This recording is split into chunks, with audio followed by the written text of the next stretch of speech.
And I stood upon the sand of the sea and saw a beast rise up, rise up, rise up, rise up.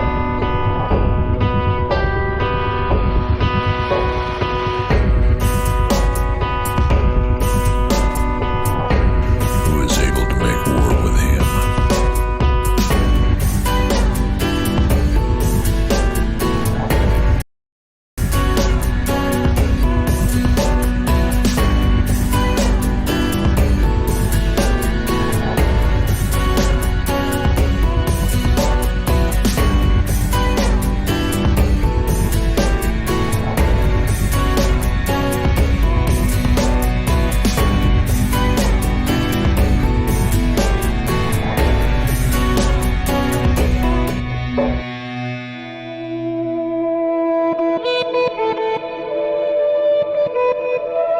Good evening, everybody, and welcome once again to the Midnight Ride. I am excited to welcome each and every one of you people from all over the world, all over this good old flat earth are tuning in for the broadcast tonight, and we are so honored and so thankful once again to be able to broadcast the gospel of Jesus Christ all over this good old flat earth. I am just excited about the broadcast tonight. It's going to be a hoppin' and a poppin'. The signs of the cross, going to be looking into the Knights Templar, uncovering hidden secrets from the past. And I guess about the only thing left to say is let's ride, because we are now live. What's up, guys? Once again from the Puritan Barn in Indiana. Man, we were excited to do this broadcast as always, and I tell you, every week, I'm just like thinking, man, there's so many people from all over the place, and they spend their time here when they could be literally anywhere on a Saturday night. And so I hope and pray that what we bring them is going to just blow their mind and just really, hopefully, feed them in their heart and their soul and their spirit, and just really open eyes really tonight. That's the goal tonight. So be in prayer with us during the show, that blindfolds will come off, because the state of the world right now shows me that many are still blind. And so anyways, David, how are you doing? Doing great, and it is just the Saturday night place to be. Always look forward to being here, and the people know we're going to be working hard to pray and find out the things we need to find out to unlock the secrets of the past and what they mean to us right now. And boy, tonight's broadcast is going to be one of those. I'm really looking forward to it. Yeah, I'm looking forward to it as well. I know that I spent so many hours on this subject because of something else I was researching, and then once I was able to bring this together, I've been wanting to do a broadcast on this topic for a long, long time, because there's just so much hidden information here that really speaks to what's going on in the world today. So I'm excited about that. Before we get started, I just want to say that if you enjoy this type of content, we do this every week, so hit the subscribe button and make sure to click that notification bell. And if you would like to support us when you listen to this, if there's anything that we've done for you that you appreciate or that's helped you in any way, there's links in the description that you can go to that will help support what we do here. And if you don't have any way to support us other than just a like or a share, we appreciate that too. And I know, David, you have a channel over on FOJC Radio, the Underground Church, on YouTube, and you guys have a broadcast tomorrow, and let us know about it. Tomorrow night, 7 p.m. Central on the FOJC Radio Underground Church channel, Diana Ketterman will be back, going to be talking about the Jesuits. It's going to be full steam ahead, guarantee. And we're praying that we won't have no outages because of the ice. Things are predicted to be pretty icy over Brian's Way, so we're praying that the grid holds up and the broadcast goes out. So looking forward to that. It's going to be it'll be a good segue from this broadcast here. Going to be a good one. Yeah, it is. I didn't even know you guys were doing a show on that, but this broadcast is a really good segue, because we actually will be talking a little bit about Jesuits in this as well, because they connect into all of this in a real major way. So, David, if you got nothing left to be said, I will get us popping. You ready? I have one more thing to say. All right. Let's ride. Let's ride. All right, guys. Get your coffee ready, or whatever your choice beverage may be. If you like popcorn, cereal, Cheetos, I'm not judging. Just grab a bag and let's do this, okay, guys? All right, so we're talking about the cross. The crossroads of the cross is what I called it. And through this study, I found out so many things that have been revealed to me. And one of the biggest things that has not only been revealed but also enforced, because I believed this prior to the study, is that most of the history, the well-documented history we have on things, cannot be 100% trusted. And this is one of these perfect examples of what looks like is going on in history actually has something else going on underneath the fabric of that history. So we're going to talk about that tonight. Specifically the cross, because the cross is one of the most predominant symbols in Christianity, in Catholicism, and also in other religions as well, and we're going to talk about that. So to look at the cross, I would like to go back to the most ancient depictions of the cross that we find in history. One would be in Mesopotamia, in the area of Sumer. And in this picture here, you have Ninurta. And Ninurta is an ancient Mesopotamian god that's associated with farming, healing, hunting, law, scribes, war. He was worshipped in the early Sumer days. And if you can see on his chest there, you'll see this cross. Also on this other symbol, you see the cross being held down by some form of either entity or something there at the top. I can't tell exactly what that is. And then you also see that in other cultures, the cross is very common. But in an Akkadian myth, Ninurta was the champion of the gods against the Anzu bird. And if you guys remember, we talked a lot about the Anzu bird in the last broadcast and how many people worship the Anzu bird. And the Anzu bird actually stole the tablets of destiny from Enlil. And in the myth, he killed these group of warriors known as the Slain Heroes.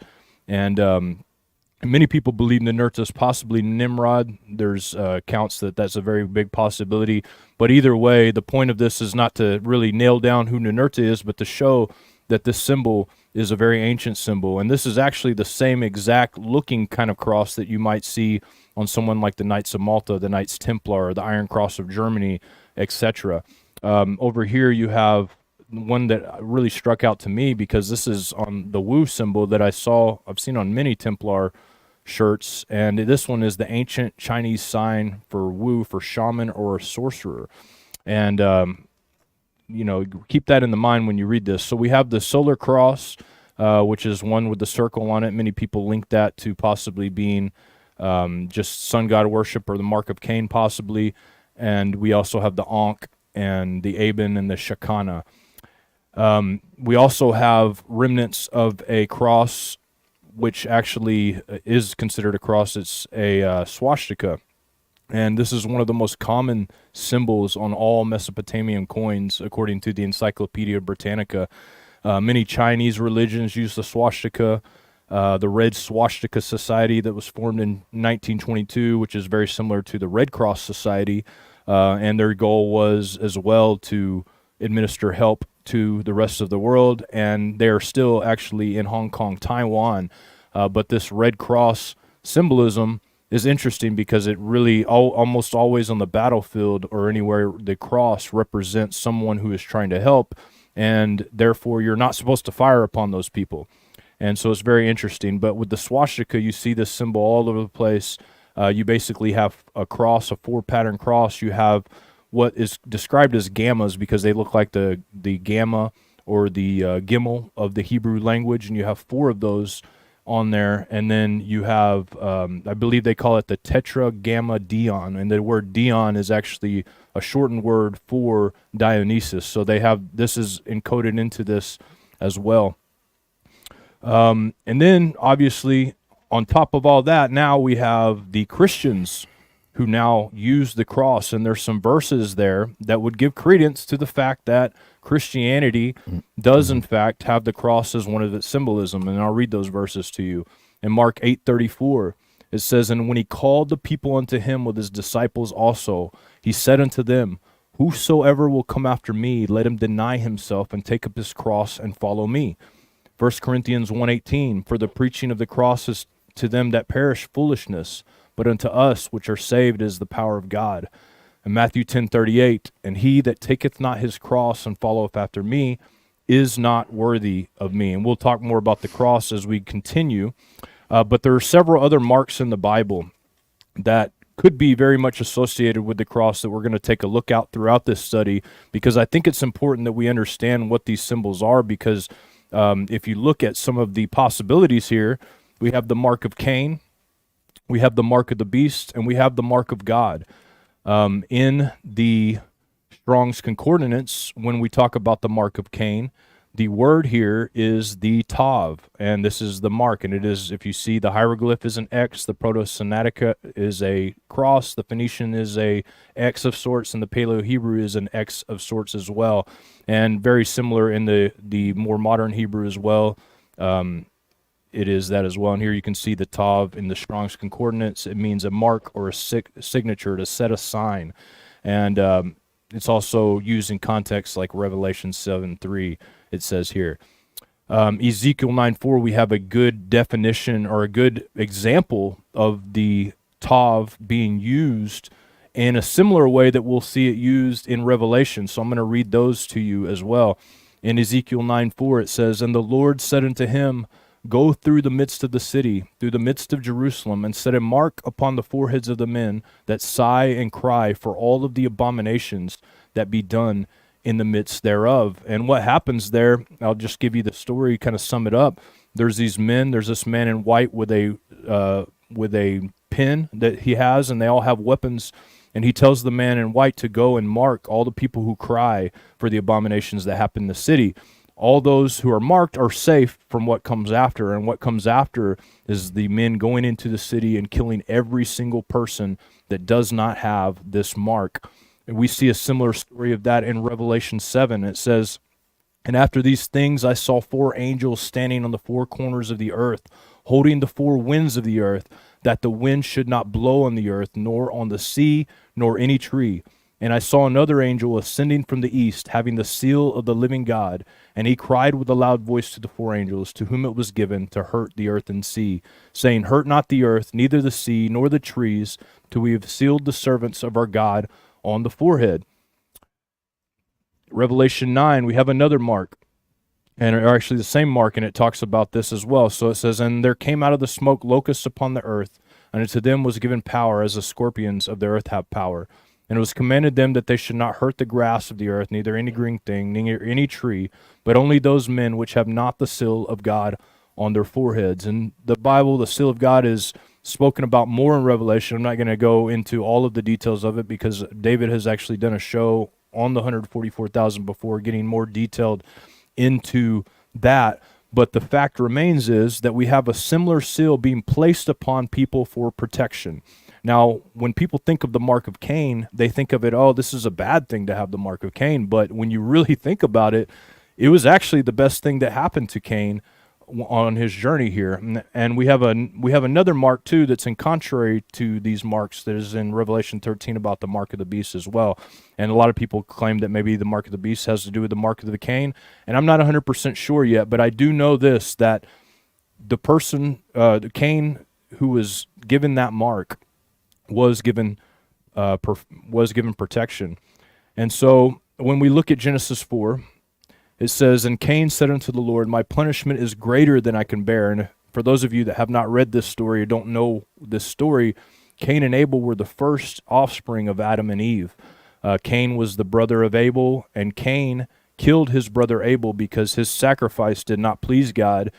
And instead of just making his sacrifice better and doing what God required, he killed his brother. And so the Lord punished him. He told him he'll go on to the earth. In verse 14, behold, thou hast driven me out of the day from the face of the earth, and from thy face shall I be hid, and I shall be a fugitive and a vagabond in the earth. And it shall come to pass that every one that findeth me shall slay me. And the Lord said unto him, therefore whoever slayeth Cain, vengeance shall be taken on him sevenfold. And the Lord set a mark upon Cain, lest any finding him should kill him. And Cain went out from the presence of the Lord and dwelt in the land of Nod on the east of Eden. Now this mark he set on Cain, obviously he said that anyone who kills Cain will be punished sevenfold. So this was a protection mark, obviously, that was put on Cain. And if you guys remember, Cain has a very powerful family after this. In Genesis 4, verse 17, it says, "And Cain knew his wife, and conceived and bare Enoch, and he builded a city, and called it the name of that city after the name of his son Enoch." And Enoch, David has spoken about Tenochtilian, and if you really look at all of the ancient architecture of all the buildings that we see all over the world, they're all very similar. They're all pyramidal. There's so many things about them that tie into the idea that one person designed these things, and they've just been spread out all over the world. David, you've talked about this a little bit, about this Enoch. Talk a little bit more about him for the audience tonight in case they didn't watch the broadcast you did last week. Well, the Bible says, as the scripture says here, that Cain built a city and named it after his son, Enoch. And in the area, which is now Mexico City, there was the ancient Aztec capital of Tenochtitlan. It has the word Enoch right in the city, in the name of the city. And the Aztecs were called the Tenochs. And it's interesting, the Aztecs are known for their massive, bloody human sacrifices. And originally, the story of Quetzalcoatl was that Quetzalcoatl would not offer meat, blood sacrifice, just like Cain, that he would only offer vegetables. And then, according to the Popol Vuh, that there were these three giant watcher-like figures that came in, and they were pressuring Quetzalcoatl to do human sacrifice. And that, according to the Popol Vuh, is why Quetzalcoatl left. So it's interesting that even in the tradition of vegetable sacrifice, that's another distinguishing mark there. But yeah, I believe that that is definitely the city that was built by Cain's son Enoch right there, Tenochtitlan. And if you recognize Ninurta and a lot of the gods, like Dagon even was recognized as a grain god as well. And so this makes a lot of sense when you see someone like Ninurta and the Assyrians actually bearing this mark as well. It makes total sense considering they were of Canaanite stock, or at least mixed with the Canaanite stock. So it makes a lot of sense why you're going to see that symbol there. Now, a lot of people, Bible scholars I've read so many different commentaries on this right here, and most would say that just because Cain got this mark, it doesn't mean that anybody else got this mark or used this mark, and it doesn't mean that it gave him any power. So maybe that's the case, but I would like to say that his descendants did in fact believe that this mark, that this handed down thing did belong to them. So in Genesis 4 verse 21 through 24, you'll see a descendant of Cain saying such a thing. Here it says, "And his brother's name was Jubal. He was the father of all such as handle the harp and organ. And Zillah, she also bare Tubal-Cain, an instructor of every artificer of brass and iron. And the sister of Tubal-Cain was Naamah. And Lamech said unto his wives, Ada and Zillah, Hear my voice, ye wives of Lamech. Hearken unto my speech, for I have slain a man to my wounding, and a young man to my hurt. If Cain shall be avenged sevenfold, truly Lamech 70 and sevenfold." So in my thoughts here, this is purely speculation, but based off maybe just some of these things that I brought forth, that this cross has been used throughout the centuries for many, many years as a protection symbol. And in fact, when you see the Red Cross and the red swastika units and the stuff, people out there with this cross, they are considered someone you are not supposed to actually go against. In fact, there's Nuremberg Code against going against people that bear that symbol. And so it's really interesting when you look at it that way and you see kind of how that plays out over the period of time. And so just like here, I'm going to show again Ninurta, the god of agriculture, hunting, and war. This would have been very similar to what David's talking about, how they offered grain sacrifices and why it was so important. David, did you have anything you add before I want to move on here? Well, I might just say that in the scripture, when the Bible talks about the cross, it's not talking about a piece of wood or a trinket that we wear around our neck. It's a metaphor for the death, burial, and resurrection event of Jesus Christ. And it's also a metaphor for the hardships that we go through bearing our cross and following Christ. So that's important to know, that it's not using it, the Bible doesn't use it in some kind of trinket-like manner.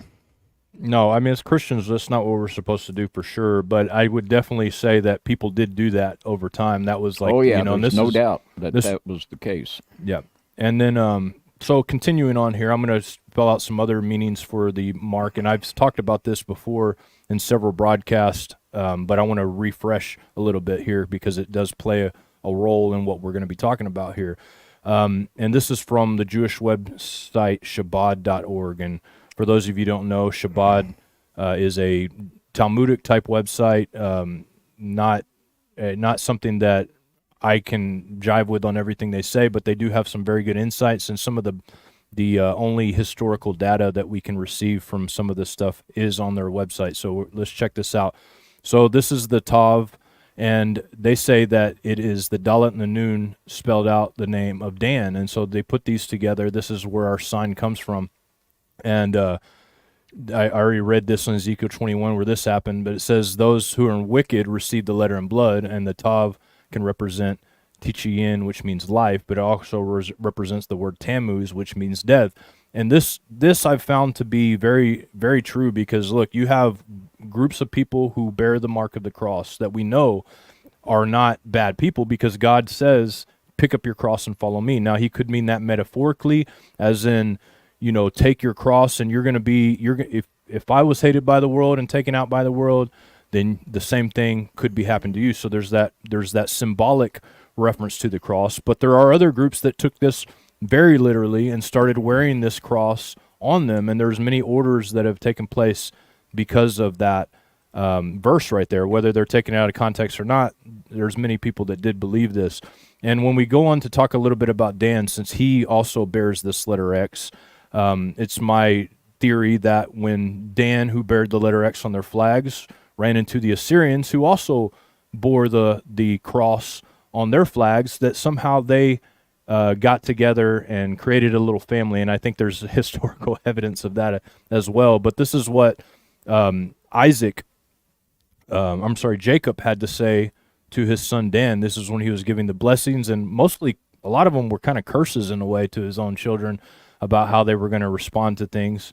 And you know, a popular belief is that Judah got all the good blessings, but it was really Ephraim and Manasseh that got the good blessings. But anyways, here we go. Genesis 49:17, it says, Dan shall be a serpent by the way, an adder in the path, that biteth the horse heels, so that the rider shall fall backwards. So we see Dan connected to not only the X, but the serpent as well. And tracing this order of the dragon, so for those of you that don't know about this order, this is an order that is in Transylvania, actually, and all of the world elites, when we're talking about kings, are a part of this order. And there are also what I believe to be remnants of the tribe of Dan, which came through the Scythians, that would be in this as well, because as we know, King Charles descends from these as well. And you'll see that the Scythians have a very interesting past, to say the least. So Dan,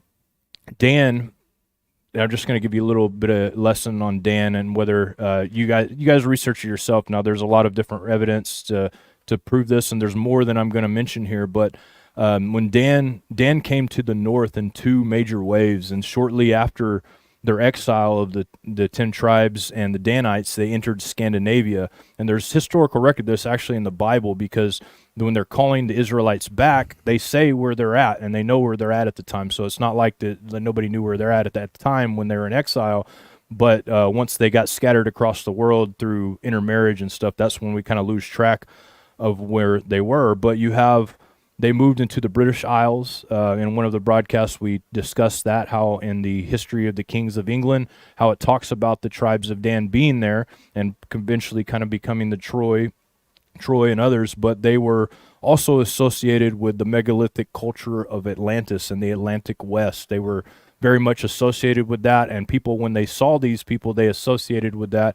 Even in like Ireland, they would call them the Tuatha De Danann. They had this ability to build. They were ability to make steel or iron products. They were very good with the sword and had lots of knowledge when they came to that area.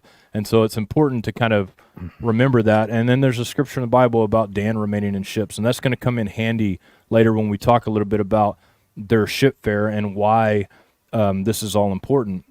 And so before I go on this next part, David, I'd like to just talk just a little bit about the tribe of Dan. I know we've done a couple of broadcasts over this year about the tribe of Dan, because it seems like no matter which way you go, this tribe of Dan just seems to pop up, even in America. I mean, it's just amazing. yeah. So if you had anything to add to that, David, I'd love to hear it. Well, there's so much we could say about that. And I think one of the things that would be pertinent to the discussion tonight is the connection of the tribe of Dan with the Merovingians. And there's a book called Holy Blood, Holy Grail.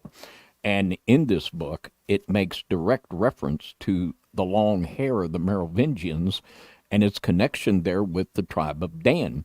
And I don't know whether the tribe of Dan infiltrated the Merovingians or just became the Merovingians. Yep. It's almost that they are the tribe of Dan. Well, and when we get in, we're getting ready to get into this thing, and I want you to read from your book about it. But I agree with you, and you don't know how right I think you are on that. So I'm excited for you to read that. Let me get to that part real quick, though, because I think that it's important we show a little bit of history before that, because let me get it here. So we're going on to Rome, David. And Rome, for those people that don't know about Rome, you said that we've talked about Rome in the past, and we know that the story of Romulus and Remus, how they were born of I guess it's a wolf, and I can't remember the name of the father. I believe that their father was, it wasn't Zeus. I can't think of the name, but they have a whole mythology about the people of Rome. But a lot of historians believe that they were actually a mixed multitude of people who were actually fleeing, and they were vagabonds, and a lot of them were a mixed race of people. And that ties in really, really close to what we're talking about with Dan, because we know that Assyria and Dan, they've branched out all over the world. We have big sources of them in England and Scotland, when you're talking about the Merovingians, very close connection. And so, David, now I'd like for you to read that for the Merovingians, because I think that this is a perfect place for it. I'm going to skip a couple slides to go there, because I think that we might as well go ahead and get this out of the way, the Merovingians, because really out of all the bloodlines that exist in the world, they seem to have the most pure bloodline. So, David, take us on that journey real quick. Well, the book Holy Blood, Holy Grail by Bagentley and Lincoln, that really was one of the precursors of the Da Vinci Code and the resurgence of the popularity of the Despacini being the bloodline that would establish world dominion. But it says here in this book, it says the Merovingians were also frequently called the long-haired kings. Like Samson in the Old Testament, who was a Danite, they were loath to cut their hair. Like Samson, their hair supposedly contained their veritu, the essence and secret of their power. They were regarded as priest-kings, embodiment of the divine. In other words, not unlike, say, the ancient Egyptian pharaohs, they did not rule simply by God's grace. On the contrary, they were apparently deemed the living embodiment and incarnation of God. Mm. And this is, to this day, the philosophy of those elites, and the Merovingians have become, basically, they have absorbed the Habsburgs, and they basically, all of the bloodlines are controlled under the umbrella of the Merovingians.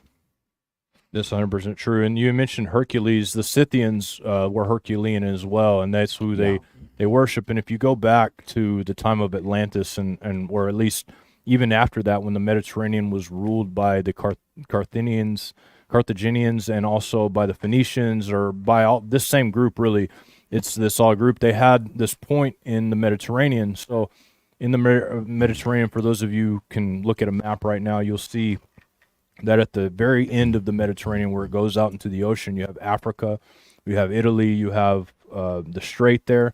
And at the end of that strait were the pillars of Hercules. And so a lot of people equate Hercules to actually being Samson.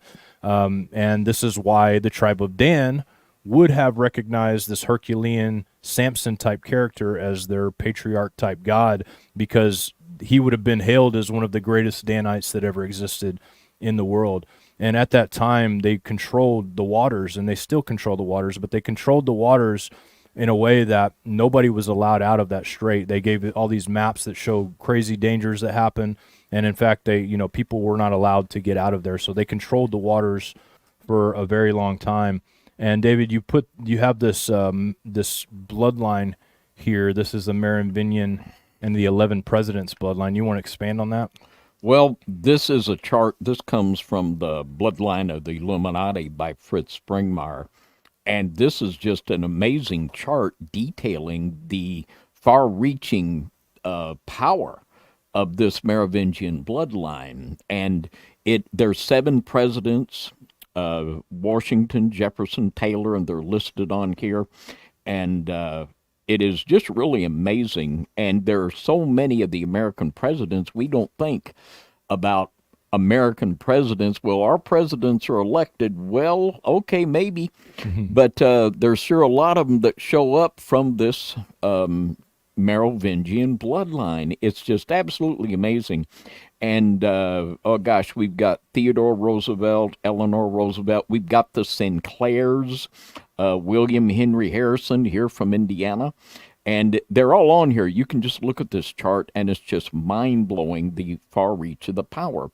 And many of the early church fathers believed that the beast of Revelation 13 would come from this Merovingian bloodline and from the tribe of Dan. And I believe they're absolutely correct. I believe that also. One thing I'd like for people to remember on this chart as we go forward here in a little bit, you're going to hear this name come up again, but at number 1 up there, you have John of Gaunt, 1340 to 1349, the son of Edward III and King of England. And we're going to be talking about him, interestingly, in connection to this here in a minute. And those also, there's so much up here, the Plantagenets, or however you say it, that's the Priory of Sion, which is another. You got the Priory of Sion, the Templars, and it's all here under this roof here of the Merovingians. And all of them bear the symbol, right? They bear the same mark. Yeah, they do. And this is a pen drawing from manuscripts believed by Eusebius and Jerome in 715, but this depicts the odd offspring that come forth of the Merovingians, because supposedly they descend from a sea god of sorts. And the sea god is, and when you hear about the marine kingdom and you hear about this, it makes a lot of sense now too. When you think of it in terms of ships, you think of it in terms of controlling the high seas and all of that. And in the Bible, the sorcerers of the earth, the people that committed sorceries were the great merchants of the earth, right? The great merchants of the waters that went out everywhere. So I'm going to actually go down a little church history here, because I want to show you guys where a lot of this stuff happens and how we can kind of fast forward a little bit here with this cross symbolism and look to another group that become one of the most powerful groups in the world, and I believe still is operating under a different banner that we'll talk about. So in the timeline of church history, you have in the early age, the 30s, 80 30 to 99, you have the crucifixion happening around from 30 to 33 AD. You have Paul converting to the road to Damascus in 35, 37. You have Barnabas and Paul, they leave on their first missionary journey in 46 to 47. You have the Jerusalem Council in 49, 50 AD. You have the Great Fire of Rome when Emperor Nero blames Christians. And you have 66 and 68 AD when Peter and Paul are martyred under Nero. You have the destruction of the temple in Jerusalem and widespread persecution of the Christians, and John, the last living apostle, apparently or supposedly dies in 98, 99, and which I believe is probably true here. It's just a lot of the different timelines put a different date, but very close to that. And then in the early church era, the gospel spreads out pretty much all over Rome. You have the extensive persecution of the Christians. I mean, they're under, I believe the emperor's name was Diocletian. just major persecution going on during that time. And then around 301 is when Christendom really begins. This is when Armenia becomes the first Christian country in the world. You have countries like Lebanon who are Christian countries. You have the Council of Nicaea. You have Constantine rising to power in the Roman Empire. The gospel spreads to the Goths, the barbarians. Leo becomes the Bishop of Rome, and then he claims papal authority over Rome in around 449 AD. And then the late ancient era, where you have Britain has missionaries going to it. You have conflicts between the pagans, Persians, and this is when you start seeing the Muslims really start to battling the church and other people around the Holy Land area and also in Rome and etc. But you have the Arab Muslims in 638 actually take control of Jerusalem, and they conquer significant portions of Europe, Asia, Africa, Spain, and then they stop the Arab. Then the Western Christians stop the Arab Muslim military advancing into Europe and the battle tours in France. And then we got to the early Middle Ages, where you have land donation from Pepin III, which leads to the creation of the Papal States. Charlemagne serves as the Frankish king, which is where we're talking about French here. We got French going on here. Unified, and also German, unified the kingdoms of the Franks and conquered much of modern Europe, often called the father of Europe. And Charlemagne's crowned the emperor of the Holy Roman Empire, and by Pope Leo III. And the Holy Roman Empire is a political entity in Europe. Prince Vladimir is baptized and begins the conversion of the Russian people. And then not too long after that, a couple hundred years after that, actually about 100 years, not even 100 years after that, you have the great East and West schism that happens when the Byzantine Patriarch attacked the Latin churches in Constantinople. One of the reasons is because they believed that the Latin Bible, it shouldn't have been in the Latin, it's the Greek, and they were totally screwing up the Eucharist. And he went in and got upset about it, which there's some merit to that. I mean, the Bible, the New Testament was written in Greek. And then, so they split away from that, and the Pope at the time was very hot-headed, excommunicated him. And then right around that time, you have the Pope calls for the first crusade of the Holy Land, and Oxford University is founded, and we have the Crusaders conquering Jerusalem in 1099. And so I'm going to stop a little bit about right there for a second and just kind of discuss a little bit about the Templars. And so around 1118, a French knight named Hugues de Payens, he created a military order around 8 relatives and acquaintances, calling it the Poor Fellow Soldiers of Christ in the Temple of Solomon, and later known as the Knights Templar. And with the support of Baldwin II, the ruler of Jerusalem, they set up headquarters in the city on the sacred Temple Mount. And the source of their now iconic name and pledge to Christian when you visit Jerusalem. So they had that there. Christians would visit Jerusalem. It was a very important time. It's important to note that the order was not founded by the papacy. This is straight from the Knights Templar website, but also history itself will tell you this. But it says there are a number of things which were unique to the order. One of the interesting things is that the order was initially founded with approval, not of the papacy, but of the king of the Patriarch of Jerusalem. So at this time, during this era, the kings of Jerusalem were active. You had, when you look at the kings, they were Latin kings of Jerusalem, and they claimed heritage from Reuben and other places in order to be put on that throne. And so they were there, and they operated for 10 years, receiving approval from the Pope, finally in 1129. And they always intended to receive papal approval, but they didn't hesitate to operate without it. So it's, the Knights Templar also, for those that don't know, they were international bankers. They were really an amazing organization when you look at all they did. You were talking about millions of them scattered all over the world, possibly millions scattered all over the world. They had ships. They would go from country to country. They owned castles all over the world. They had more wealth probably than most of the royalty combined, which made them a very specific target as well. but they also would hold stuff. So if you went to the Holy Land and you needed your goods taken care of, they would take care of those goods for you, and they were trusted by kings, trusted by a lot of people to do that.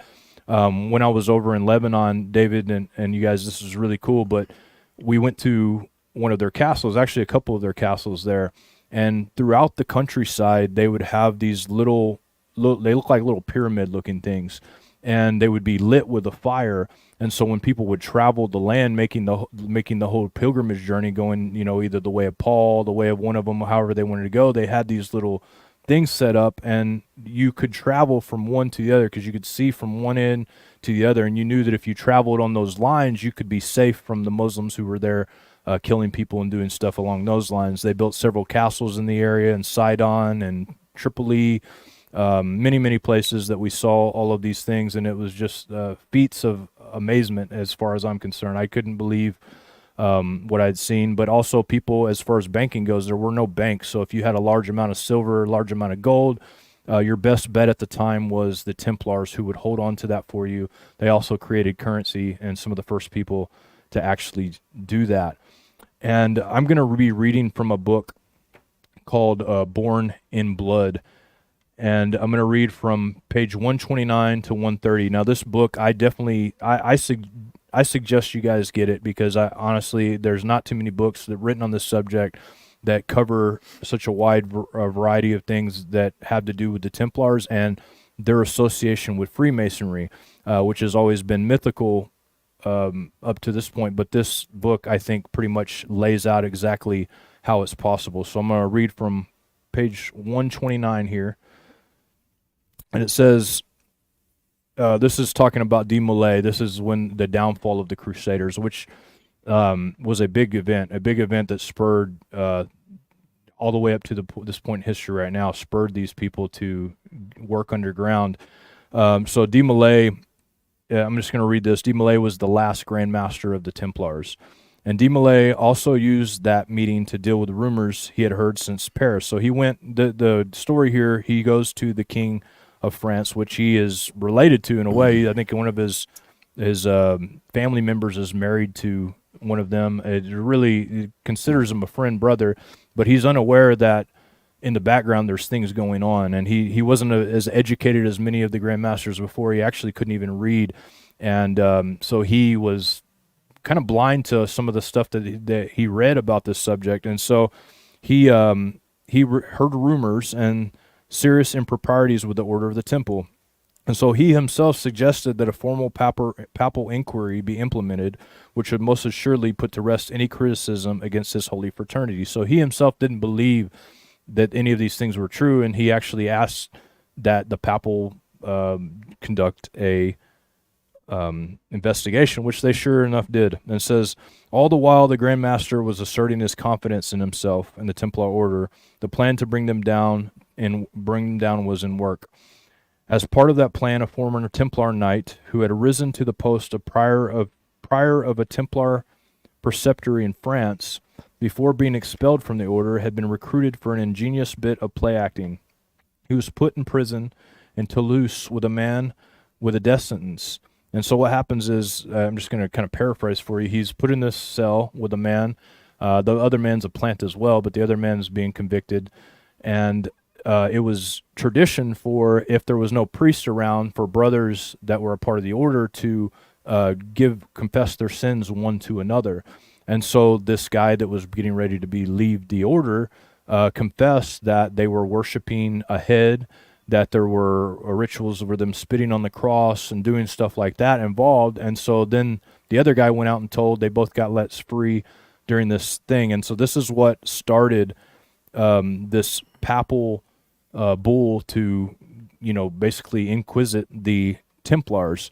And originally King Philip was not going to actually try these Templars. He actually pronounced them to be innocent. And there was a standoff time over this period, and then something happened between the Pope and Philip during this time to where Philip just changed his mind. He's like, you know what? They are guilty. Let's get them, And so in France, in Rome, in other parts of the world, and really every part of the world that the Catholic Church had power, which is a lot of places, they were rounding these people up and taking them in. And during this time, you had people, them being tortured. They were being tortured for confessions. Many of them confessed under torture. De Molay himself, actually, after being tortured, and the church brought him before the council, and he was going to confess. Like, that was the goal. They wanted him to confess, to just end the rumors once and for all. If they did it, well, he didn't confess. In fact, he put a curse on them, and not too long after that, the people who put a curse on died as well. So there's a lot of speculation about whether they were involved in this, whether they weren't. My opinion is that many of them, possibly one of the ones that were the head of the organization, actually were, and they come from Canaanite stock. But there were many people who just wanted to serve. They wanted to see the Holy Land restored. They, people go to college nowadays, go to the military, but they wanted to go there to kind of serve. And I hope to God that not every one of them had to go through this ritual when they went in there, but who knows exactly, exactly how that happened. And so one more passage here from page 133.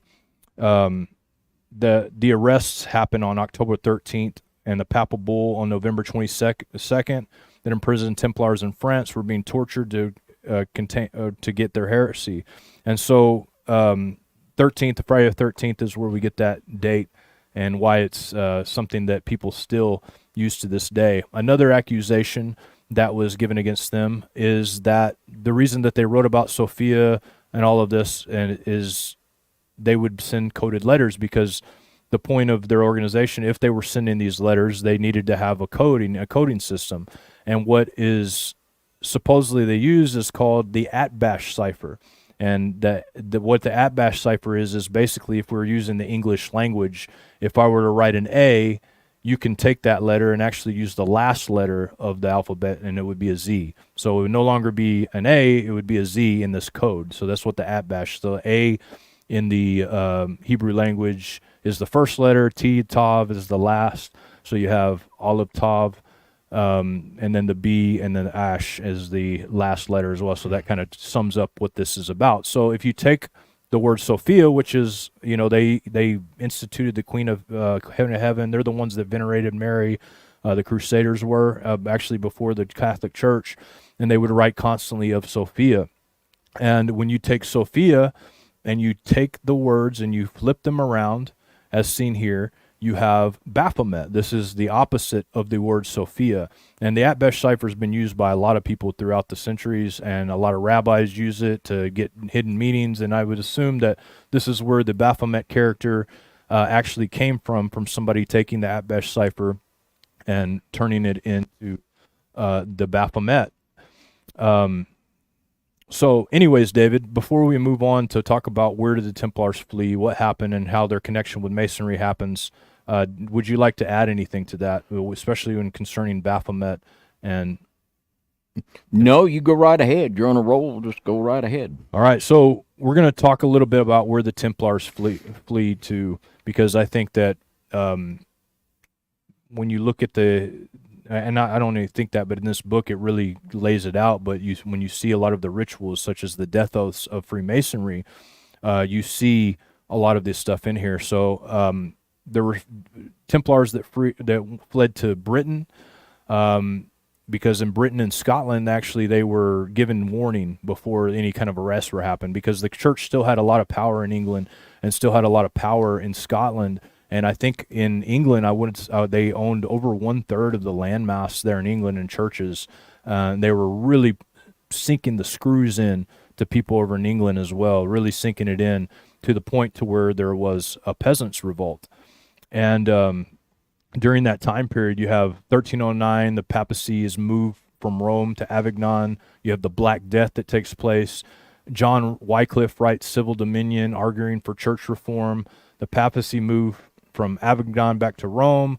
And then there was the Great Western Schism. There was actually people there was different rival popes that were at the same time, causing all kinds of confusion.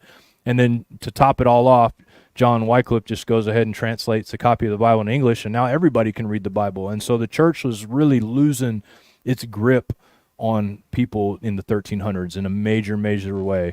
And to document some of the Templars that were in England, we're going to talk about the Peasants' Revolt. Now, interestingly, with this Peasants' Revolt, the reason I even bought this book to begin with is because some studies that I had been doing in my own family, passed down to me by my great-grandmother, my dad, about my family. I just, a lot of people do their genealogies. I had a family member that did our genealogies and gave me the book, and I traced our family back to a time of this Peasants' Revolt. Now, this book was one of the best books I found on the Peasants' Revolt that actually tied in a lot of interesting stuff. But my great-grandmother, who was a Bacon, she would tell me that, and my father would tell me that the Pounders and the Bacons were linked through history. And when I heard this, when I was a kid, I'm a little kid, so I'm hearing these stories, and to me, I'm just like, they're stories. None of this stuff's true anyway. Robin Hood's story's not true, but in the history of Robin Hood, which is not necessarily a history to some people,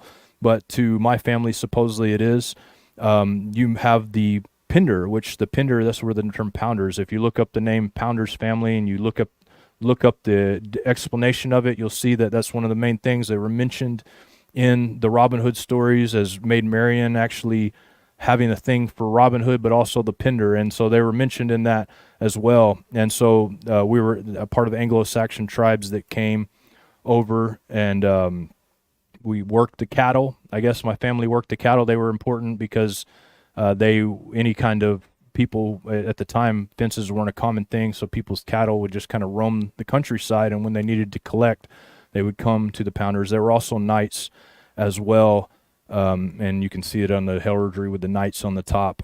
But during that time period, in Wakefield, you have what's called the Peasant Revolt going on around the same exact time.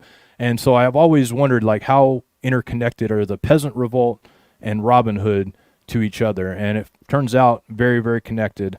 I'm going to read this introduction to this book that talks a little bit about the Peasants' Revolt and really why I got this book to begin with, but thankfully I got this book because it really tied in everything that we need to know about this subject. So I'm just going to read a little bit on this introduction because I think it kind of ties it in pretty good just in the introduction. It says, "The research behind this book was not originally intended to reveal anything about Freemasonry or the Knights Templar.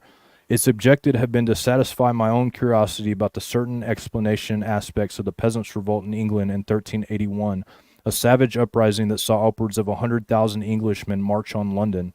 They moved in uncontrolled rage, burning down manor houses, breaking open prisons, and cutting down any who stood in their way. One unsolved mystery of that revolt was the organization behind it. For several years, a group of disgruntled priests of the lower clergy had traveled to towns, preaching against the riches and corruption of the church. During the months before the uprising, secret meetings had been held throughout central England by men weaving a network of communication. After the revolt was put down, rebel leaders confessed to being agents of the Great Society, said to be based in London. So very little is known of the alleged organization that several scholars have solved the mystery simply by deciding that no such secret ever existed. Another mystery was the concentrated and especially vicious attacks on the religious order of the Knights Hospitaller of St. John, known as the Knights of Malta. Not only did the rebels seek out their property for vandalism and fire, but their prior was dragged from the Tower of London to have his head struck off and placed on the London Bridge to the delight of the cheering of the mob.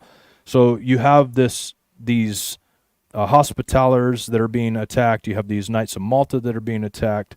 And you have a person who is actually questioned during that time, and there's many books that talk about it, that he said that their main objective was to actually take out the Hospitallers and the Knights of Malta. And the reason for this, if you look at the Templar history, is because after their Inquisition, when they were confiscated of all their properties, guess who got their properties? The Hospitallers and the Knights of Malta. So they had a vendetta, and this is 70 years after this happened. So they're holding on to this vendetta, keeping it in, sharing it amongst their places. And, I just flipped through all my slides here, guys. Hold on one second. Actually put my book down on the cursor here.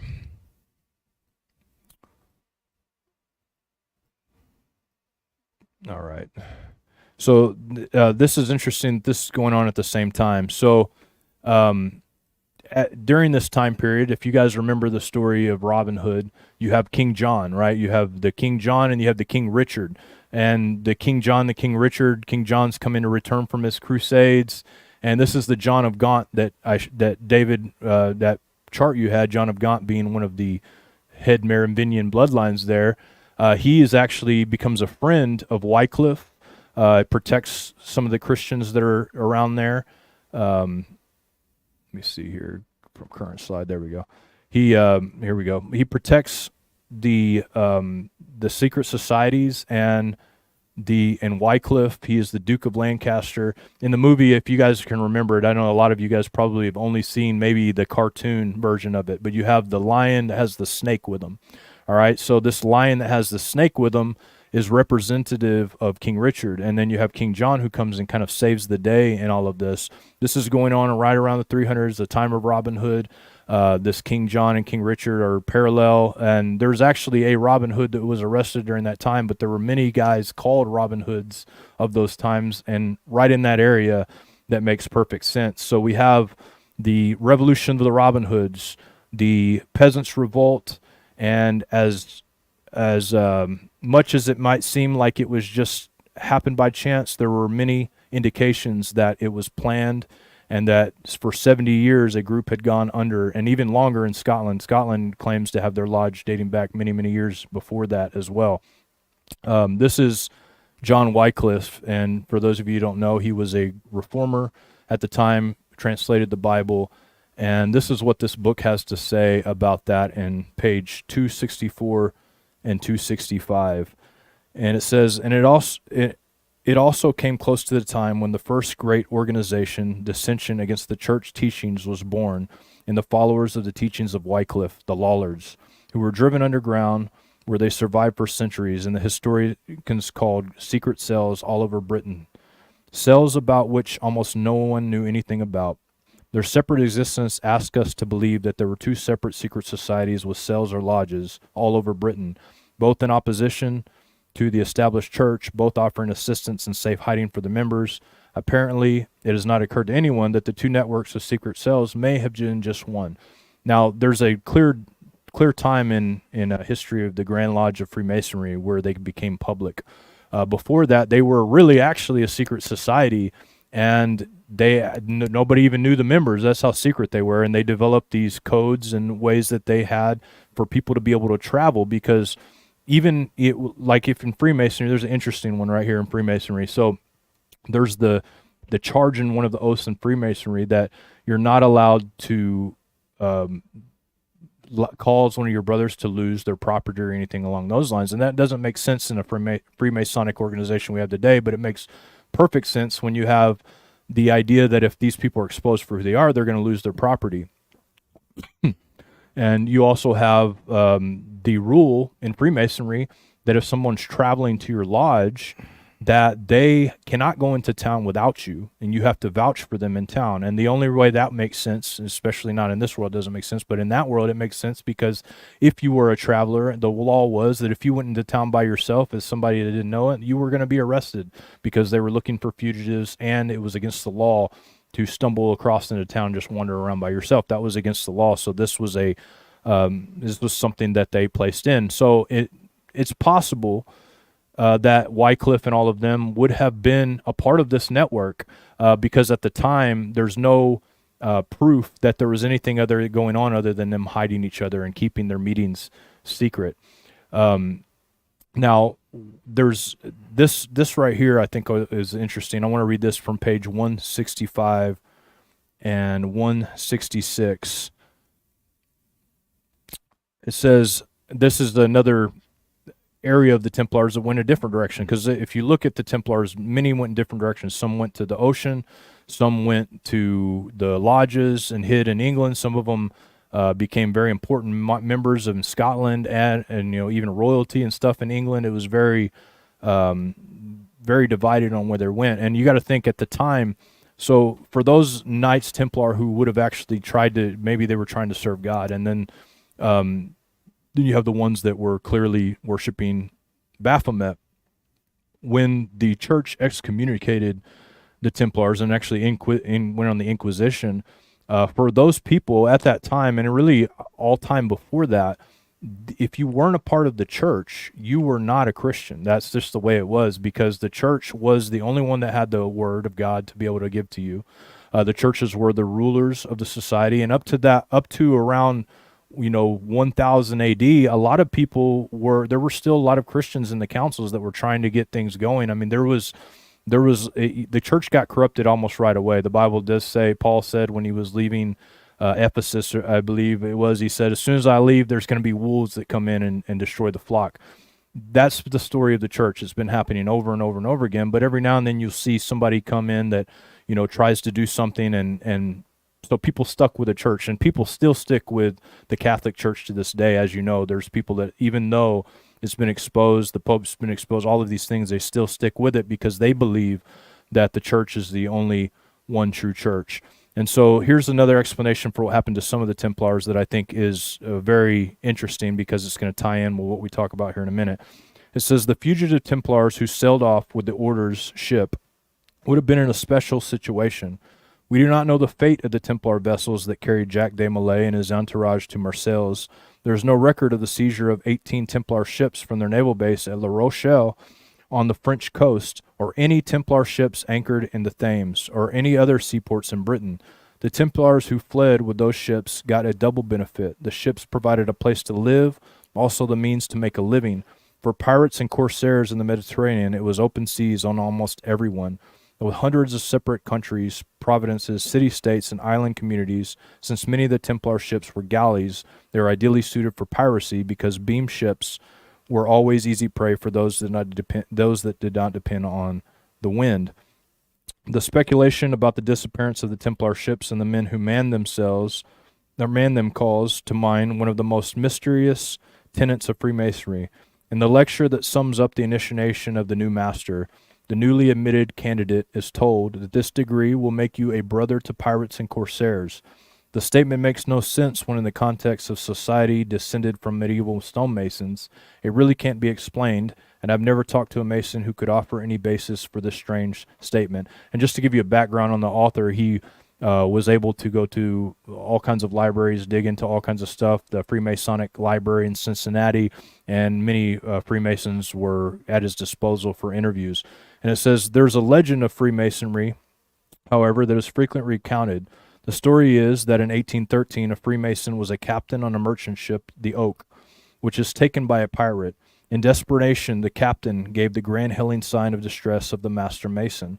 The sign was recognized by the pirate chief, who returned the Masonics captain the goods and sent him on his way. In addition, the pirate tied her ship's biscuit in a ribbon, which he fastened around the neck of the mason's dog. This ribbon and biscuit are reportedly still in the possession of the Lodge of Amity, number 137 in Poole, England. The pirate is remembered in Masonic history as Jacques Le Bon, so a French name, interestingly, in history. So you have this idea of the Templars taking to sea, changing their banner from the Templar cross to the skull and crossbones. And this leads us into a direction that is very interesting. And William Cooper, he had a story hour at one time. I don't know if you remember that, David, when he would have story hour where he'd read from these books. Well, this story hour happened to have some very interesting stuff on the skull and bones and the Templars, and so it is lengthy. I hope you guys don't mind. It's a little lengthy. It's almost 17 minutes long, but this information I think is valid. I was going to stop the show here and do a part 2, but I think we can make it through, David, and get this show on the road here. So let's do this. Here we go, guys. Who was born in 1165 and died in 12... turn it up so me and David King can hear William it. the Lion, there we go, who was born in 1165 and died in 1214, had a daughter, Isabel of Scotland. Well, Isabel married a certain Robert Rose.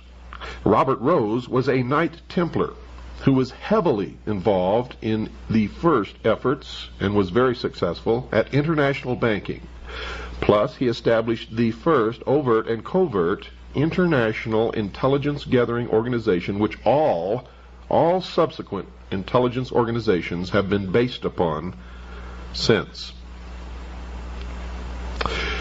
His son, Sir William Roos, and his daughter Lucy Roos figure prominently in the story to follow. Lucy married Sir Robert Plumpton. They sired 2 children, Sir William Plumpton and Alice Plumpton. During this period of time, this family, as the Knights Templar were going to ground, and the male progeny of this family always followed their father's footsteps and entered into the order. They established in secret the Scottish Rite of Freemasonry, and may have had a significant role in the establishment, for intelligence reasons, of the order known as the Ancient Order of the Rose and Cross. Now, Alice Plumpton married Sir John Boteler.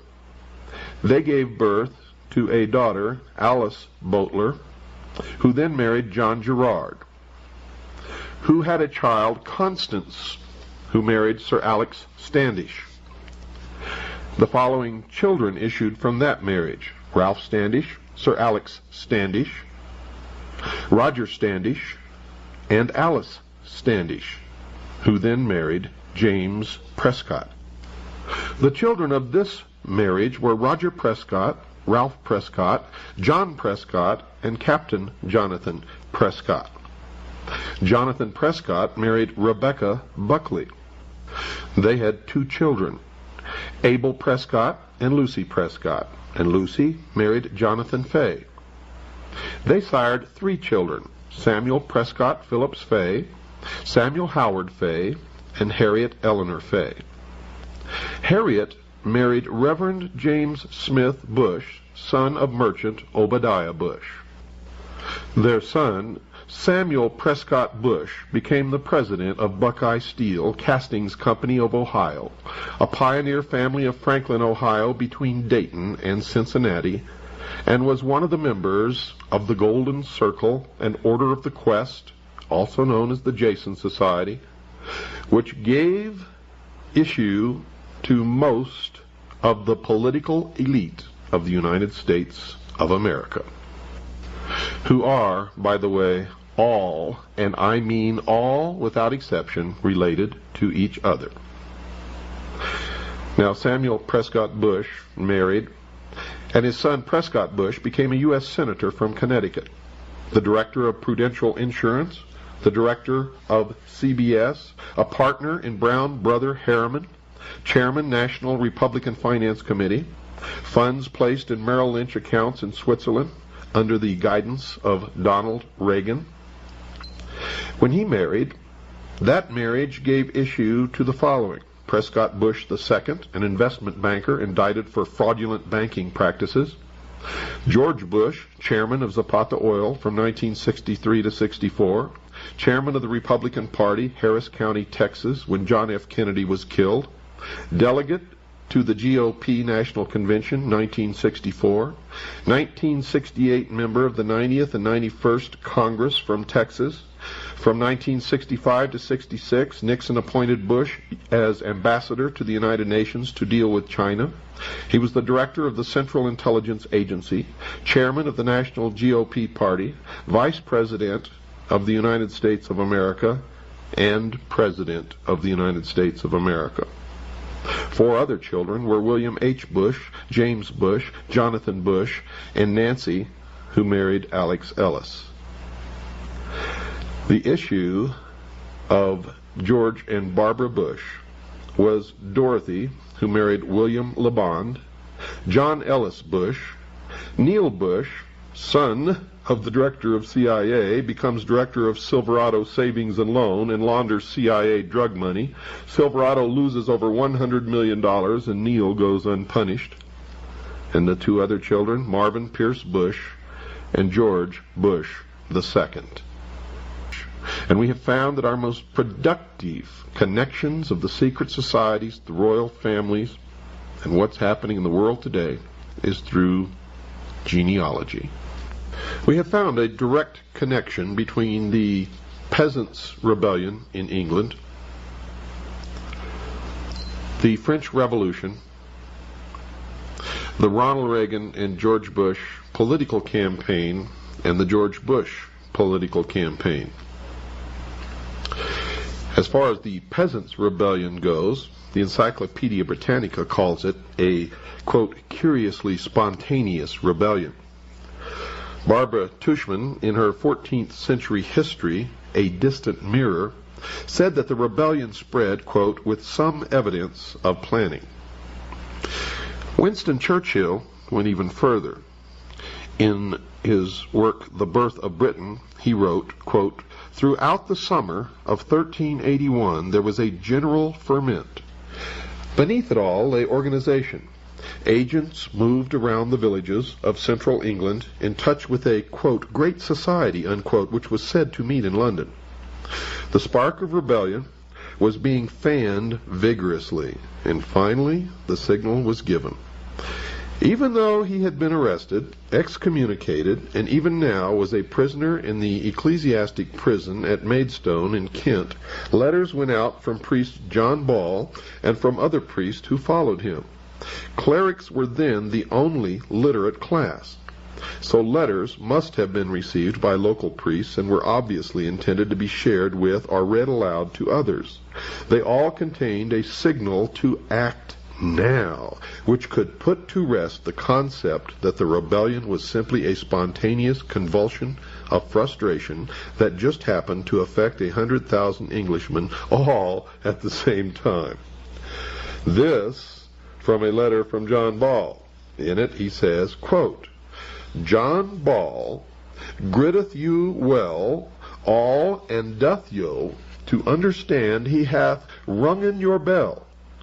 Now right and might, while and skyle, God speed every dale, which means ideal. Now is time, unquote. From priest Jake Carter, quote, you have great need to take God with you in all your deeds, for now is time to be war, unquote. From priest Jake Truman, quote, Jake Truman doth you to understand that falseness and guile have reigned too long, and truth hath been set under a lock, and falseness reigneth in every flock. God do bote, for now is time, unquote. Now you'll notice that in every one of those quotes there was one phrase that stands out, and that phrase is now is time. Now folks, if you research the history of the French Revolution, you will hear that the spark, the word that spread through the country like wildfire, that ignited the rebellion in France, was, quote, now is the time. Literally the same phrase. Some say that in the American Revolution the same phrase was heard, and we find mention of it in several texts, but not like it was heard in the Peasants' Revolt in England, and not like it was heard in the French Revolution. But it was heard again in modern times. It was the campaign slogan of the Bush-Reagan campaign and was used again in the Bush campaign. Now is the time. Now is the time. One famous photograph, staged by George Bush and selected by George Bush for publication in Life magazine, shows him lying in bed holding the pyramid with the capstone in place, signaling to Masons, Freemasons, and members, the priests of the mystery schools around the world, that he is the one who will bring into fruition their ages, centuries, millennia-old dream of the New World Order. In our search for the Templars, we have followed them right to their gravestones. And on some of their gravestones, it shows the knight leaning back, reclining, with his feet resting up on a dog, denoting that he is the master. On most of the tombstones, however, we have found something unexpected: the skull and crossbones. Now, when the Knights Templars were persecuted, the fleet, they had vast fleets, an entire navy, disappeared. And no one, at least no one in the establishment historian group, claims to know where they went. But we have found them, folks. They became the pirates and hoisted their symbol of the skull and bones to the yardarm. They became the vast fleet of pirates who roamed the seas of the world and terrorized nations, navies, and merchantmen. And thus arose, from the initiation rites of the Templars, the initiatory rites of crossing the equator, the international date line, and others, and accounts for the brotherhood amongst the pirates of the world, even to establishing seaports that they owned and operated and where they could always find safety. Those on the land established what they called the Brotherhood of Death. Chapters were formed throughout the world. George Bush was initiated in the crypt, or what is known as the tomb, at Yale, into the Brotherhood of Death, also known as the Russell Trust, also known as the Skull and Bones. The research of many people have revealed what the interior of the crypt, or what is known as the tomb, at Yale, the fraternity house of the bonesmen, contains. And Anthony C. Sutton, in his monumental work, America's Secret Establishment, all about the skull and bones, and one other who wrote a magazine article and published it, revealed the initiation ceremony, revealed that swastikas were found inside the tomb, revealed that the altar is a pile of bones, and that the secret ceremony that George Bush underwent during his initiation was thus. On the day of his initiation, George Bush was conducted through a long, dark passage into an immense hall draped with black. He was able to see by the faint light of sepulchral lamps corpses in their shrouds. The altar, built of human skeletons, stood in the center. Ghostly forms moved through the hall, leaving behind them a foul odor. At length 2 men dressed as specters appeared and tied a pink band of ribbon smeared with blood around his forehead. Upon this was an image of the Lady of Loretto. A crucifix was placed in his hand and an amulet hung around his neck. His clothes were removed and laid upon a funeral pyre in a fireplace, while upon his body crosses were smeared in blood. Then his pedunta were tied with string, that's his genitals. Now 5 horrid and frightening figures, blood-stained and mumbling, approached him and threw themselves down in prayer. After an hour, sounds of weeping were heard. The funeral pyre started to burn, and his clothes were consumed. From the flames of this fire a huge and almost transparent form arose, while the 5 prostrate figures went into terrible convulsions. Now came the voice of an invisible hierophant, booming from somewhere below as George Bush lay in a coffin naked. The words were those of these oaths which the candidate had to repeat.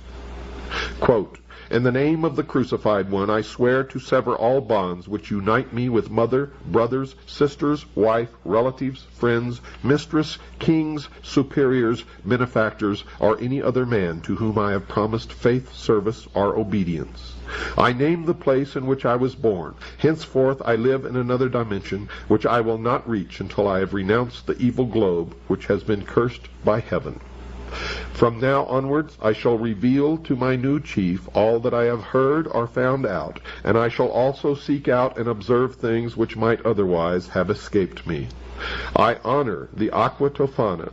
It is a quick and essential medium of removing from the earth, through death or robbing them of their wits, of those who oppose truth and those who try to take it from our hands. I shall avoid Spain, Naples, and all other accursed lands, and I shall avoid the temptation to betray what I now have heard. Lightning will not strike as rapidly as the dagger, which will reach me wherever I may be, should I betray my initiation." Unquote. Now a candelabrum bearing 7 black candles is placed before the candidate, and also a bowl containing what is supposed to be human blood. He washes himself in the blood and drinks a quantity of it. The string around his genitalia is removed. He is placed in a bath to undergo complete ablution. After this, he eats a meal composed of vegetables. At this time, he is given his new name, by which he will be known to all of the others in the order, the Brotherhood of Death. And with the completion of his initiation, George Bush joined all of the male members of his family in a long line of ancestry, traced from Robert Bruce to the modern day. He took his place in the order, the Knights Templar, Freemasonry, and has worked diligently to fulfill his role in the completion of the plan, the great work, the formation of the New World Order, the one world totalitarian socialist state, the destruction of all existing nation states, all existing religions, and enslavement of the mob. The very highest degrees of the order show that the rationalism and materialism of the thinkers who developed it were determined to stamp out belief in religion. God and any faith in a deity, the initiate was told, were human inventions and had no real meaning. Subsequently, this was developed further, and the member who arrived at the highest position, that of Rex or king, learned that he was now equal to a king and that all men were capable of equal advancement. Hence the need for kings over ordinary mortals was an illusion, and at the highest rank the title of Rex Mundi, or king of the world, is assumed. So interesting here. I'm going to get your comment here in a second, David, but I'd like to read a verse here really quick, because I believe that this is actually talking about these kings of Jerusalem that we're dealing with right here. And because, as we've said before, they were the kings of Jerusalem, these Latin kings, these French Latin kings that descend from Templars to the Masons to the Skull and Bones to all many different organizations that we'll talk about here in a second. But let me read this verse, starting in verse 14 in Isaiah 28. It says, "Wherefore hear the word of the Lord, ye scornful men that rule this people which is in Jerusalem. Because ye have said, we have made a covenant with death, and with hell are we at agreement. When the overflowing scourge shall pass through, it shall not come unto us. For we have made lies our refuge, and under falsehood we have hid ourselves." Verse 17, "Judgment also will I lay to the line, and righteous to the plummet. And the hail shall sweep away the refuge of lies, and the waters shall overflow the hiding place." There's an interesting line in here. It says, "Judgment I will lay to the line, and the righteous to the plummet." These are building terms. These are tools used in building. When it says they rule the people of Jerusalem, it doesn't say they were Jews. It just says that they rule these people, and that they've made a covenant with death. And that's exactly what you heard William Cooper describing from this magazine, that this is what they're doing. They're making a covenant with death.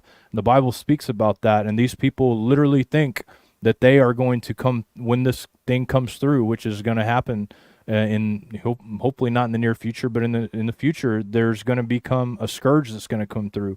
And if you haven't noticed, a lot of these elites are building they're building their bunkers. They're underground. They've got their castles that they will dwell in, and they do believe that they will pass through it. They believe the great coaling is going to happen, and they're going to come right through that. David, I want your comment on all of this about the skull and bones and also the covenant with death, and then we'll move on. Well, it's not very pretty, and the average American would be more inclined to believe that this type of thing would be the way business is done with the British royals or with the European bloodlines. But that's how business is done here in the good old USA, and has been for a long time. And we showed earlier the chart on the Merovingians, and the Bush is right on there. They're Merovingian bloodlines. And what Bill Cooper said about them all being related, that's right. And we had John Kerry running against George Bush. I think it was a selection, not an election. That's my opinion about the whole thing. Two heads of the same beast. Yeah, and makes total sense that they would leave on their ships since they had a massive fleet. If you really think about it, they probably had the biggest fleet of any army at the time, naval at the time. I mean, even in London, I believe during that era around 300 or 1300s, there was only like maybe 25,000 people or more that lived in London at that time. So you can imagine that their naval fleet wasn't that massive, and that France may have had a pretty big fleet, but these Templars had a great fleet. The fact that all they had to do is change their sign, they had the perfect boats, they've been ruling the seas for who knows how long, since the Atlantean age. They were set up, and in fact, there's some books that I read that they set up ports in different cities, and actually all the ports eventually in England and everywhere else in the world, they ended up owning those ports, so all the trade came through them. So they took way more power. One of the biggest mistakes that the church ever did, I think, was even instituting them as part of their order. The Crusades was a big mistake, and then also the fact that they decided to kill, because what they did when they killed all these people, they created a vengeance within these people for generations, all the way to where we're at right now. I remember in a book that I read, it was the Albert Pike. He wrote a book, and he talks about an unbroken line from Enoch. And if you look at the dates he gives Enoch, he's not talking about the Enoch of Adam and Eve, Enoch, the seven from Adam. He's talking about the Enoch that came from Cain. And he says there's this unbroken line all the way from there to them. Before we end tonight, I want to bring out another group that David is actually, you guys are going to be speaking about tomorrow night on FOJC, about the Jesuits. And Ignatius was the founder of the Jesuits, and he's got a really kind of interesting past here. But he was born at the ancestral castle of the Loyolas in the Basque province. And he was the youngest of 13 children, so he had a huge family. And he was noble and of a wealthy family. And his mom died when he was 7 years old. And so in 1506, he became a page, which is like a kind of a servant, sort of, in the service of a relative in 1517, and then a knight in the service of another relative as well around that same time. And he was wounded in 1521 by being while being a knight by a cannonball, and it prompted him to kind of shift his life around because he had a right leg damage. He couldn't do what he wanted to do anymore. Plus, at the time, he says himself that he was trying to gain fame through war, and that he kind of renounced all those things. He started reading about Christ. He started reading about chivalry and other knights, the knights of the chivalric orders, which chivalry, Chevy, the cross symbol, he's reading about these people, very inspired by these. He goes on a crusade all across the Holy Land in Lebanon, visits a lot of the same castles that we visited when we were over there. And he starts talking to people, because he wants to be a part of a knightly thing that does exactly what the old knights did. And so a lot of people turned him down.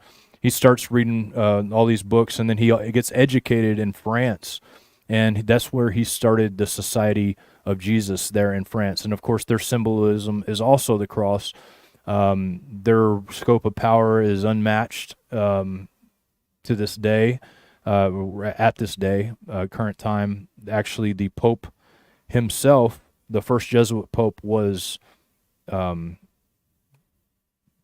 become the Vicar of Christ, and he is actually a black Pope, the Jesuit Pope. So now they only had to answer to the Pope to begin with. Now the Pope is now a Jesuit, so they have absolute control. And if you don't really realize how much control they have, go look up an interview done by Julian Dory, where he interviews a Jesuit, and the guy just basically maps out how much power they have. I mean, they're in every order of society, going from the Protestant church to the Catholic church. They've been, their goal has been to get in every organization and be an intelligence department for the Vatican. So they've done a really stand-up job of that. So anyways, around just to kind of give you guys an idea of how long these secret societies were before Freemasonry. Freemasonry didn't become public until 1717, and at that time when it became public, there was a something written by. Let me see if I have this in a book. This was I definitely did, and I think I might have not put the page number on it, but I might be able to find it. I got tons of bookmarks in here. But basically, I'm just going to give you guys a rundown of what it says. Basically, what it says is there was a leader of one of the Knights Templar at one time, and then he became a Freemason. This is according to his story. And in his story, he basically just lined out that they came from the Templars, and nobody really believed them, but the Pope believed them. And this is when the Pope put out the papal order. It's page 182. I can read that real quick. Let me just read it, page 182 here, because I think that it's a pretty interesting story, and it really kind of gives us where we're at today. And I promise I'm going to be done very soon. I know that this show has gone much longer than many of them before, and I promise I tried to condense it down as much as possible. And so this is Ramsey. This is Andrew Michael Ramsey, and he made an oration, and it says here, Ramsey's oration, as it became known, was delivered for the first time at the Masonic Lodge of St. Thomas in Paris on March 21st, 1737. He says, our ancestors, the Crusaders, gathered together from all parts of Christendom and in the Holy Land, desiring thus to reunite the one soul fraternity, the individuals of nations, said Ramsey. He explained some of the good secret words as protective words of war, which the Crusaders gave each other in order to guarantee them from the surprises of the Saracens, who often crept in amongst them to kill them. As to being Masons, Ramsey explained that the origin Crusader Masons were not themselves workers in stone, but rather men who had taken a vow to restore the temple of Christians in the Holy Land. He claimed that the fraternity had formed an intimate union with the Knights of John of St. Jerusalem. And it says, Ramsey further stated that the lodges of Freemasonry were established by the returning Crusaders in Germany, Italy, Spain, France, and especially Scotland. And the Lord Steward of Scotland was Grand Master of the Lodge of Kilwinning in 1286, which is very interesting. So you have him coming out and basically saying this. Now, there are those that think he was just saying that to kind of give a nostalgia to the Freemasons. But what I found interesting is that before the Freemasons actually went public, there is no record of the lodge using stonemasons as the idea behind the lodge. There's also no record of the links to Osiris or any of that. They did have the blood oaths. They had the oaths because these oaths were make sense in the idea that if you tell anybody who you are, if you give up any information that we give you, or if you just even tell them that we're here, we're going to die. So like, here's the oaths that we're going to give you. And it makes sense in that respect. But when it comes to actual Freemasonry that's around today, these blood oaths make absolutely no sense. And how secret is a secret society that everybody knows about? I'm not so sure. But this is what it says. And after hearing it, 1 year after it, in 1738, Pope Clemens the 12th issued what they call the Eminenti Apostolatus Specula, which outlawed Catholics from being Freemasons. And then he launched a inquisition, killing and imprisoning Freemasons wherever they could find them. So they've been battling Freemasons for a long time. It continues, and at the end of this book, if you get this book, I suggest you read it, but at the very end, at the appendix, there is let me just get this out. This is written by Leo Pope the 13th, and it is the Masonic sect, and it's really actually a good expose, believe it or not, by a pope of the Masons. I mean, it's really interesting, and I think that had he not been a pope, I would be like, wow, this is really interesting. But of course, he does give full authority to the Pope, the Vicar of Christ. There's a lot of negative things about that. But as you can see throughout this history and throughout this time, you have the cross can be used. It can be seen as a very evil symbol by some, but also to some it's salvation. It is the mark that shows where our Savior was crucified. It's the mark that possibly was given to Cain for protection, and possibly could be used as a mark later on. We don't know, but as you look at things going on in society, we see this symbolism everywhere. We see the X is becoming major with Elon Musk. This is his symbol that he's really pushing out. If you guys remember, not too long ago, you have the X that marks the spot with the solar eclipse that came right over our area There's so many ties with this cross and the X that it's going to be hard for people to know what is real and what's going to be right or wrong. Because look, we've been deceived by almost every on almost every subject where it comes to history, even mathematics and science and everything. We've been told one story when there in fact exists a real story that's underneath it that we're not been able to hear. So any of this information that I bring you tonight, as though it may be true, is according to my research, and I've looked through every single thing that I can find on it. Research-wise, it's bang on, but there's always that element that we don't know every little thing that went on inside of that and that it hasn't been written about yet to tell us. But I believe all things are being revealed. We're in that time where things are being revealed. The veil is being lifted, and we need to pray that those out there that are that God wants to call and that need the calling of God, that their blindfolds just be open, because things are being revealed. Most people have no idea about this. They have no idea about anything. 90% of the people I speak to have no clue about what's going on in the world.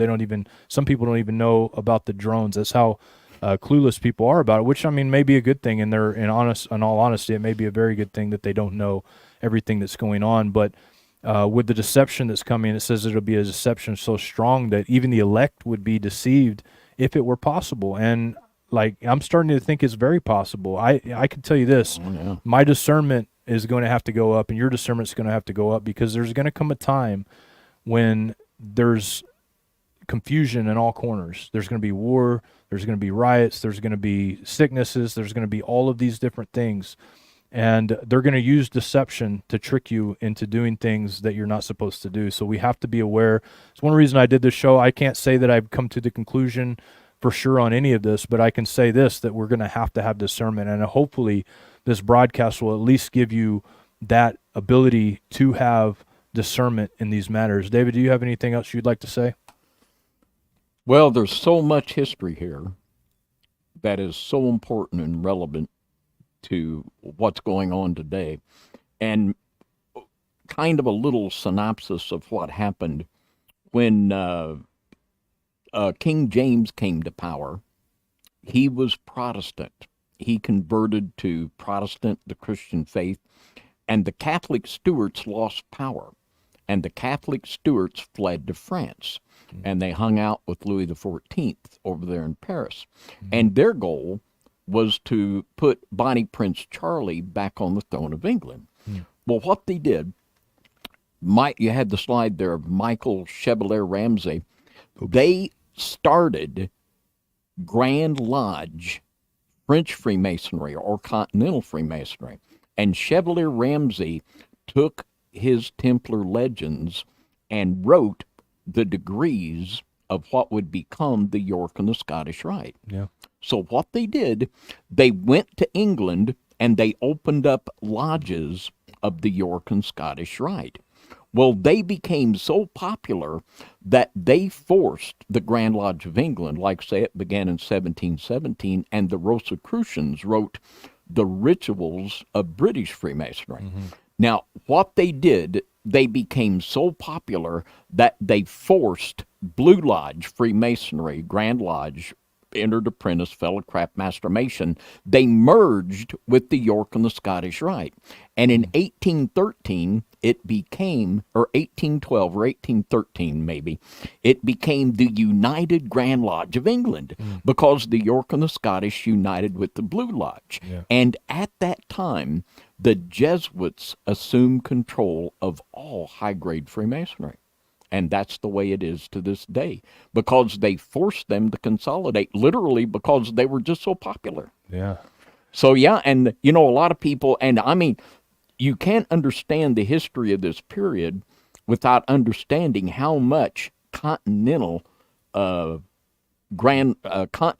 European Freemasonry hated the British Grand Lodge. It was war. I mean, literally killing, poisons, assassinations, the whole thing. And the Jesuits were the masters of it. Yeah. No, that's 100% true, and mentions a lot of that about the French Freemasonry, that after they saw that, they're like, well, if stonemasons can do this, what about kings and queens? And so they put together all of these, like, tons of rituals associated with it. So, and this is where a lot of the left-handed path horrifying stuff comes from. Unfortunately, the French. I mean, the Latin kings, these people that are associated with all of these groups. I mean, this is where it comes from. Yeah. It's amazing. And in the early Americans, we had both.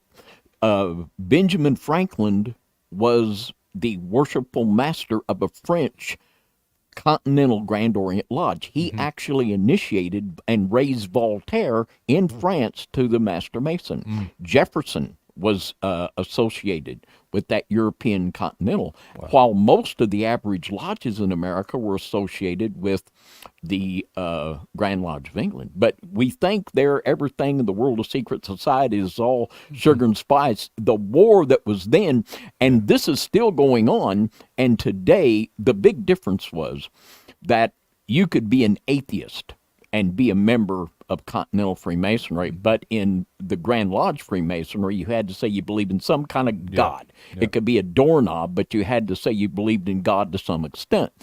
And to this day, the Democratic Party, which is basically there for anything immoral, pretty much, they reflect the European Continental Freemasonry of Franklin and Voltaire, while the Republican Party, they have that Christian veneer that is perpetuated from the Grand Lodge of England. Yeah, you're exactly right, man. And there's no telling how many secret societies within those secret societies exist because, like I said earlier, how secret are the Freemasons now? Everybody knows who they are. They're all over the place. That's one of the biggest deceptions that Freemasons are under, that what they do is secret. You could read all of it. Yeah, you can read all of it. They're all there. You can just go buy your book and read it.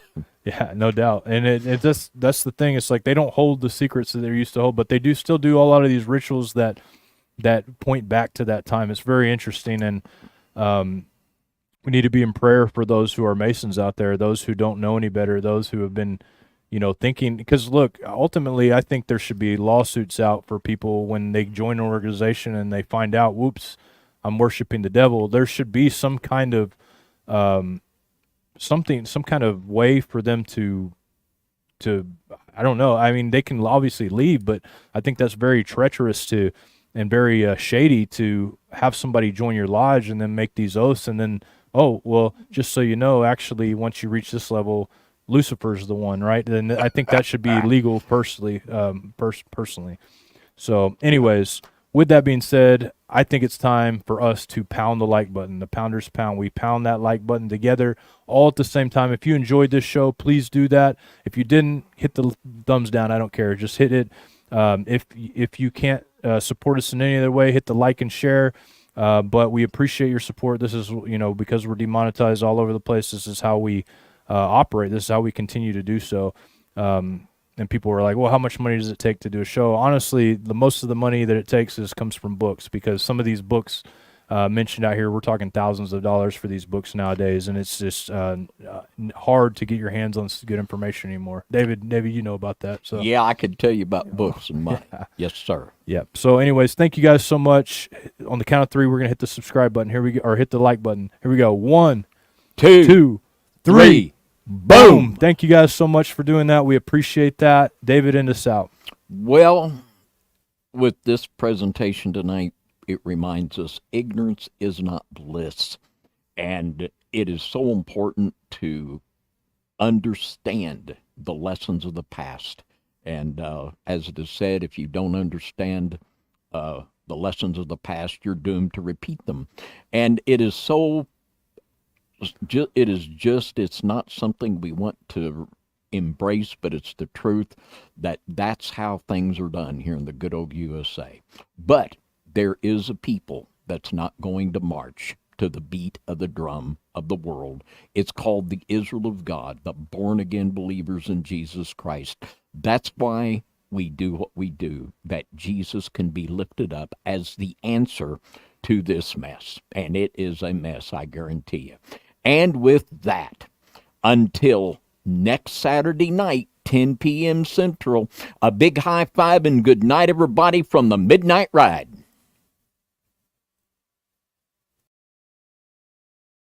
And I stood upon the sand of the sea and saw a beast rise up, rise up.